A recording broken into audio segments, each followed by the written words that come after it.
Hey, welcome to the Sports Warriors with the Ducross brothers, Sean and Tristan Ducross. We have an incredible guest on our show joining us in the Warriors Den. Incredible new combat thing going on right now. Huge announcement going to be broken right on our show. Karate Combat, the CEO, Mike DePietro. Welcome to the Sports Warriors. Thank you for joining us today.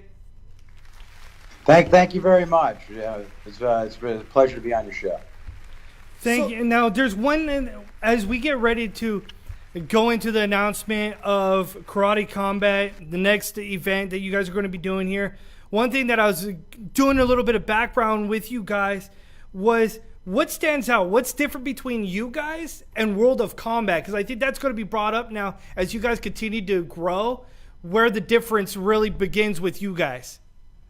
Well, I mean, in World Combat League, you're talking about World Combat League, Chuck Norris's league? Yes. Yeah, that was done, back in the day, and, that required boxing gloves and whatnot, and, it was more of a kickboxing art. I mean, I know they had some shaped, angled wall, but it was only 13 degrees. Ours is 45 degrees, plus it's patent pending, so we basically... have applied for a patent to own every single fighting arena with an angled wall. So, that's very different. Our fighters from all around the world, we represent over 30 countries right now, and they're all top karate athletes. So with regard to the rule set, it's not about kickboxing, Muay Thai, MMA. It's about pure form, long fighting from a karate perspective, and we've adjusted the rules to do so. Michael DePietro here from Karate Combat, the CEO.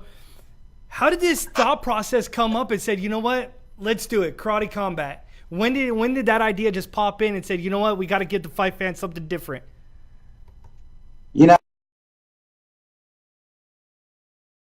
Got together and we kind of started thinking about all the different combat sports and how they're framed and I started thinking way back to when everybody and their mother used to watch a fighting event, and I couldn't think of one until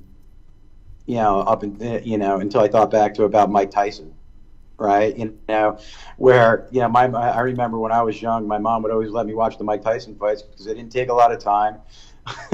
You're always guaranteed a lot of action in a very short period of time, rather, and there was no blood. It was basically just until he started, and still until some of the stuff later on in his career. But earlier on, it was basically quick knockouts.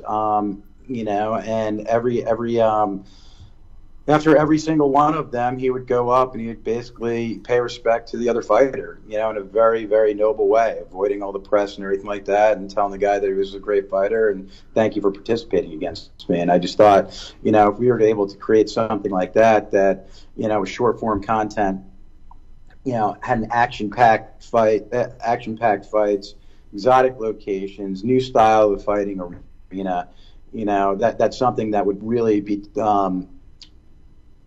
consumed by a broader audience rather than just fight fans as well. And you just mentioned it, the arena.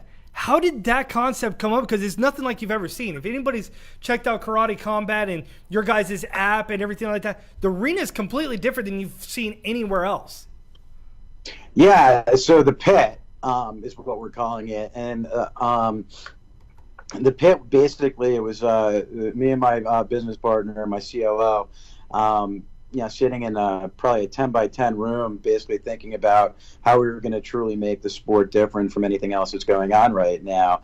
And we thought about it. It's like, well, if we put a boxing ring or a cage of some sort, in a Japanese garden or on top of the World Trade Center, it's not really going to look that cool, right? So we're like, all right, maybe we'll come up with something else. So we started thinking, and we came up with the pit concept.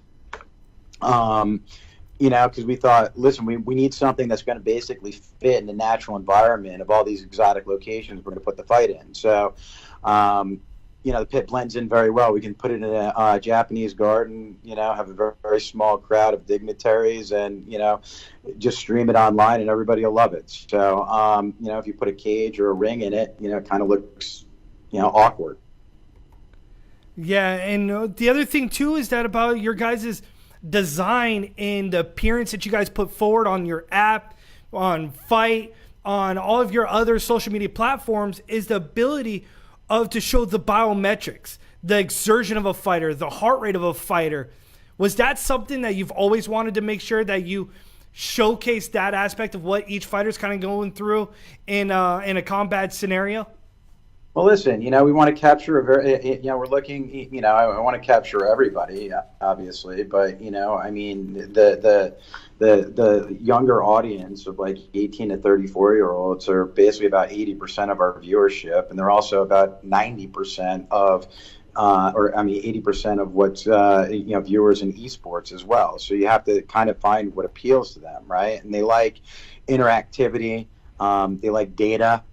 They like seeing interesting stuff, being able to compare fighters based on genetic attributes, things like that. So we actually, have DNA data on all of our fighters, and we display, certain attributes online during the event on our heads-up display, as well as all the biometric data.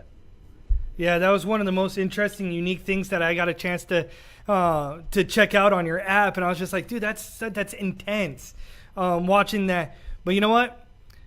Karate Combat exec, CEO, Mike DePietro, thank you for joining the show. We got to get to the big announcement, man, that you guys released today, your next venture in NYC. What is it? What are the fight fans expecting from you guys? Yeah, so we've done, we've had 3 events so far. This is our 4th, and we're launching this one in New York City. It's called Karate Combat One World. It's on September 27th. Viewers can watch it via karate.com starting at 7 o'clock p.m. Eastern Standard Time. It's going to be on the 102nd floor of the observation deck of the Freedom Tower at One World Trade Center. I think it's going to be an amazing event. We have a stacked card, 10 fights. Bass Ruden's going to be there. Sean Wheelock's going to be there. We even have Phoenix Carnivale there. She's going to be doing some interviews and kind of, around the crowd. We're going to have a bunch of celebs there as well, so it should be pretty cool. But I mean, the fight itself is really a celebration of everything karate stands for at the top of probably one of the more meaningful buildings in the world. And if you look at it from strength, I mean, it's basically strength, respect, and unity. It's a perfect way to introduce it to New York City, I think. I think fight fans, this is something that fight fans has to really take notice. It's going to be an interesting event for sure on the observation deck of the Freedom Tower. When I saw that, I was like, that's a way to be different. You guys are already different, and now you're going really outside of the box here. It's going to be a fantastic night of fights. You guys got a great crew. You just named them all off, calling the action. I was like, dude, everything's there. Everything's there for you guys. We wish you guys the best. Thank you, Mike, for joining us, and looking forward to talking to you guys more as you guys continue to grow. Well, thank you very much. It was a pleasure being on your show, and I look forward to talking to you guys again sometime. And I hope all your fans will be watching on the 27th. Absolutely. Thank you very much, Mike. You have a great day. All right. Take care. You too.